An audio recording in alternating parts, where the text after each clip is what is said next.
of the Israeli people. The doctors treated everyone according to their injury. They did not see religion. They did not see political affiliation. They did not see nationality. They treated people like human beings in need. The doctor treated my mother before he treated the Israeli soldier laying next to her because her injury was more severe. I thought to myself, you know, this is unbelievable, but maybe that's the exception. They took my mother to the 4th floor of the hospital. And we were in the room maybe 5 minutes, and I heard all this commotion outside our window. And I went out to see what was happening. And 2 Israeli helicopters had just landed, bringing in Israeli soldiers wounded in Lebanon in the war. And I stood at that balcony, looking at that scene, looking down at the ground. I felt ashamed. I felt embarrassed. I felt out of place. After all, these people are wounded because of the war with my country. I didn't look at anyone around me. There were a lot of people. There were mothers of wounded soldiers, fathers who were in the hospital with their children, nurses. I didn't make any contact with anybody around me. And I kept looking at the floor. And then I felt this tapping on my shoulder. And I looked, and there was this Israeli nurse looking at me, and she said, "You are new here, aren't you?" And I said, "Yes, they just brought in my mother. She's in this room." And she could see the fear in my eye, and she just put her arm around me and said, "Don't worry, we'll take good care of her. Everything will be fine." And the first time in my life I experienced civilization. I broke out crying.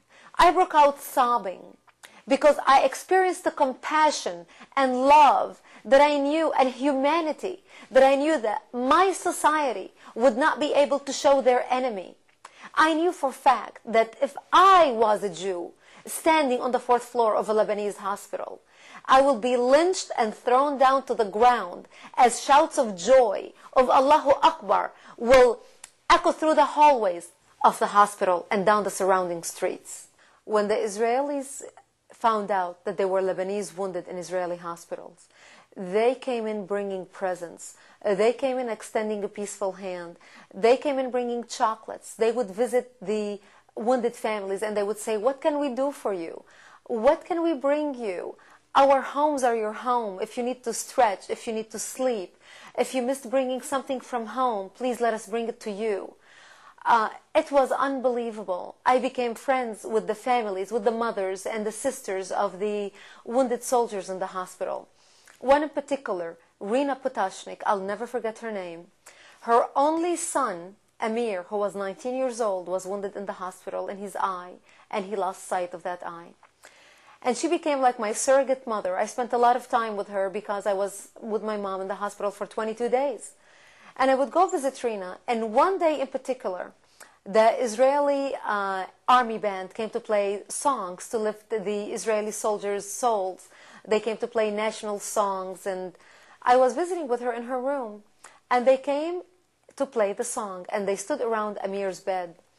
And I felt so out of place. I started walking out of the room, and she started crying, listening to the music. And when she sensed that I was walking backwards, so she wouldn't notice me even leaving the room, she pulls me by my hand, brings me back inside, and she hugs me, and she says, "It's not your fault." And we both stood there crying. And I thought to myself, what a contrast between her, a mother looking at her only child, only deformed child, and still able to love me, the Arab.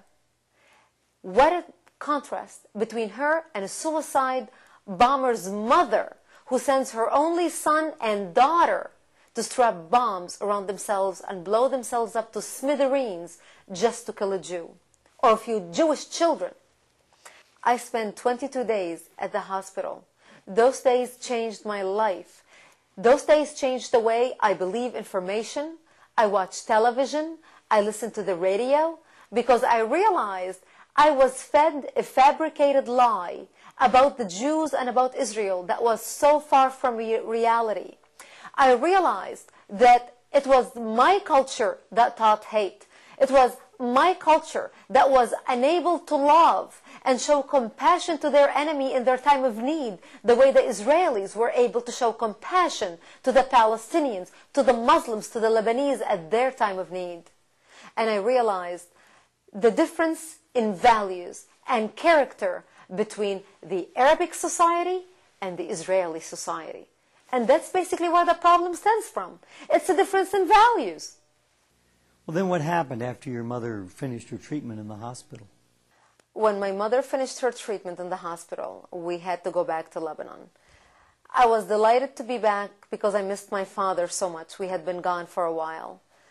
But it was a double-edged sword because I did not want to go back to Lebanon. And the minute we crossed the border, I felt I am crossing back into the gates of hell. And I didn't want to cross. And I remember grabbing onto the barbed wire to the point where it cut the palm of my hand. I was bleeding, telling my mother, crying, please don't take me out of here. I do not want to go back into Lebanon. And she looked at my face and she said, and who's going to take care of me and your dad? I was an only child. And I didn't know what to tell her. I had to go back to Lebanon. And I felt I was being sentenced back to hell. I went into depression. I was very depressed. I didn't want to leave the house. I stayed home. All I thought about was my days in the hospital. Because I left my heart in Israel. I left my heart with people who taught me humanity, who taught me respect for humanity, respect for human life. I was able to see a side to the Israelis that I know for a fact did not exist where I come from. They had respect for humanity that I didn't know of until I went to Israel. They had compassion. They had values. They had principles that were foreign in my culture. I was so depressed, and I vowed that one day I will be back to Israel. Because those are the type of people I want to be like. These are the type of characters I want to adopt. And I ended up going back to Israel 3 years later to work in Jerusalem. Well, then how did you get back to Israel? I got a job working as news anchor for World News Tonight in Jerusalem.